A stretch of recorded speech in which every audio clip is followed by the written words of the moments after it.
Penyaji pertama itu atas nama Bapak Stephen Albert.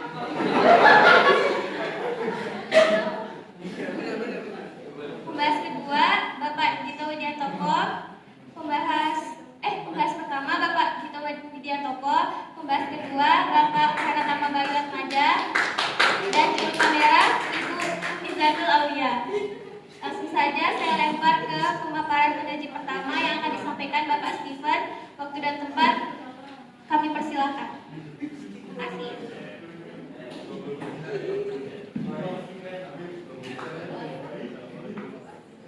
Selamat pagi Bapak, pagi rekan-rekan. Izin saya akan menyampaikan beberapa poin penting dari materi ketiga menit 41 hingga selesai. Poin yang pertama, pelaksanaan proses pemberian hak pada retribusi tanah pada sertifikat ditulis pemberian hak bukan konversi. Poin yang kedua, pelaksanaan retribusi tanah di Manokwari disebabkan tanah wilayah yang harus diubah menjadi tanah negara.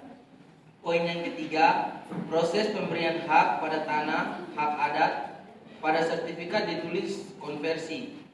Poin yang keempat, pemikiran solusi dan masalah redistribusi tanah harus dituangkan dalam skripsi, karya ilmiah dan realisasikan. Dan poin yang terakhir yaitu kesimpulan yang telah dituangkan dalam skripsi merupakan kesimpulan yang diambil setelah kegiatan penelitian yang telah dilakukan di lapangan, bukan yang terdapat dalam buku. Sekian. Selanjutnya pembahas materi 1 Bapak Dito Widiantoko dipersilakan.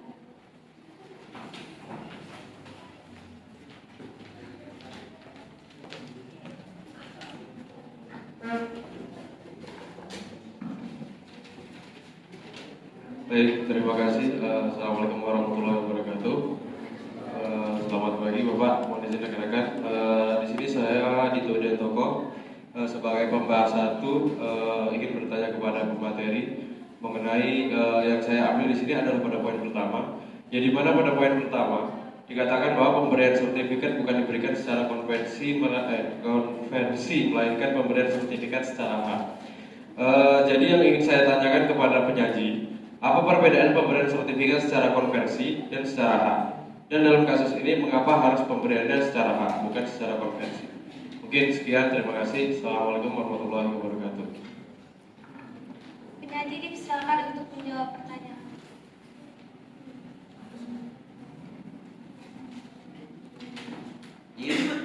Saya akan menjawab pertanyaan dari Saudara Dito. Perbedaan pemberian sertifikat secara konversi dan pemberian sertifikat secara hak. Pemberian sertifikat secara konversi dapat membuat proses mengubah suatu bentuk hak atas tanah. Misalnya, sertifikat lama dapat diubah menjadi bentuk sertifikat yang lebih modern atau diakui secara hukum.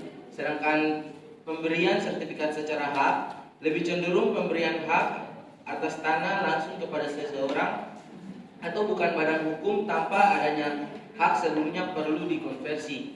Mengapa pemberian harus hak bukan konversi? Karena dalam pemberian hak lebih tepat digunakan sebab ada beberapa poin yang utama kenapa pemberian hak itu perlu digunakan. Yang pertama yaitu lebih fokus pada hak kepemilikan yang dapat memberikan kepastian hukum dan hak kepemilikannya kepada masyarakat atau hak seseorang tersebut yang sebelumnya tidak memiliki atau memiliki hak yang terbatas atas tanah tersebut. Yang kedua, tidak menekankan perubahan fungsi, maka pemberian hak tidak terfokus pada perubahan fungsi tanah, melainkan pemberian secara langsung atau transfer hak atas tanah tersebut. Dan poin yang terakhir, sesuai dengan regulasi atau peraturan perundang-undang yang mengatur tentang retribusi tanah. Jadi pemberian hak lebih sesuai dengan peraturan atau regulasi yang berlaku. Bapak Dito, apakah sudah terjawab? Sudah. Untuk pembahas kedua, Bapak Naratama Bayu Atmaja dipersilakan.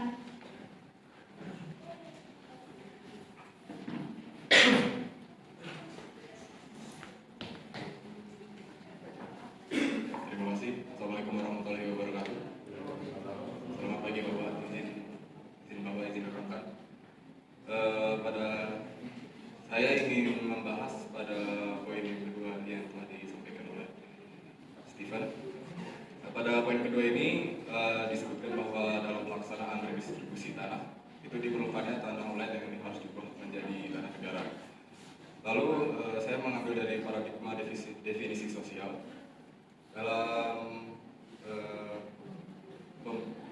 pelaksanaan redistribusi tanah tersebut, pemindahan hak atas tanah dari hak ulayat ke tanah negara.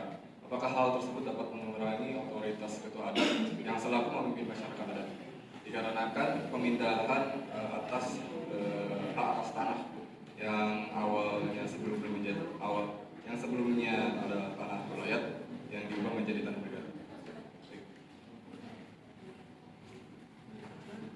Penyaji dipersilakan.